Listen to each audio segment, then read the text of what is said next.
The better tone in the dollar in the last week's two sessions came after investors reassessed the negative economic view of the Federal Reserve at its meeting on Wednesday, along with fears of a second wave of the coronavirus. Therefore, DXY managed to reverse somewhat the decline recorded earlier. The US dollar index, which tracks the greenback against a basket of its peers, rebounded by 0.6% on Friday to end at 97.32. For the week, DXY posted a slight 0.9% gain. However, most investors are still concerned whether we're going to see a second wave after China reported a sizable increase in coronavirus cases for the first time in nearly 50 days and following the infection rate spike in the US. Meanwhile, the euro edged lower on Friday to end at 1.1256. The common currency logged a 0.2% loss for the week against the greenback. In EU economic news, Eurozone industrial production plunged by a record 17.1% in April as the coronavirus pandemic caused disruption to businesses across almost all sectors of the European economy. April's drop was the biggest fall since records started in 1991. The figures underlined how many factories were forced to close or scale back their activities at the height of the strict lockdowns imposed to contain the virus.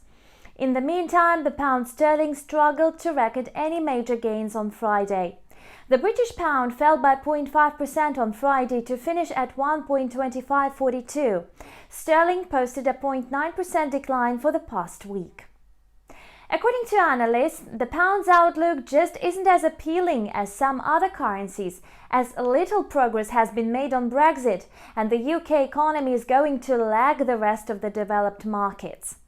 Unless the upcoming UK data impresses investors, sterling may be in for further losses. Elsewhere, in the crypto market, Bitcoin declined by 1.4% on Sunday to end the week at 9,345.40. The Crypto King posted a weekly 4.8% fall. Interestingly, new top banking regulator for the Trump administration, Brian Brooks, said he sees huge and great promise in the cryptocurrency. Focusing on decentralized networks, Bitcoin, and rewriting existing regulations, he aims to solve banks' problems with decentralization and create the digital dollar. And that could help to support the broad adoption of Bitcoin and boost its value. Meantime, in commodities, US and global oil benchmark prices were suffering their first weekly decline in 7 weeks on the worries about oversupply and a resurgence of coronavirus cases. Global benchmark Brent oil for August delivery added 0.5% to settle at $38.73 a barrel on Friday. For the week, it saw a decline of 8.4%. WTI crude for July delivery, the US benchmark, fell by 0.2% to settle at $36.26 a barrel on Friday, its lowest finish since June 1st. For the week, WTI marked a weekly slide of 8.3%. Meanwhile, gold futures contracts for August delivery slid by 0.1% on Friday to settle at $1,737.30 an ounce. For the week, the precious metal, however, notched a 3.2% rise.